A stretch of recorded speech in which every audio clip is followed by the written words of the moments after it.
So ngayon, papunta tayo ng GT kasi bibili tayo ng brown sugar bubble milk tea. Kasi nag-request si Big Boy. So let's go. Malapit lang to sa amin. Isang bus lang.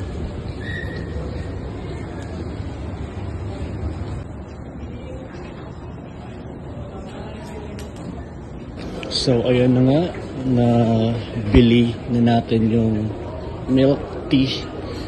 So papunta na naman tayo sa supermarket kasi bibili ako ng itlog at ng butter. Let's go.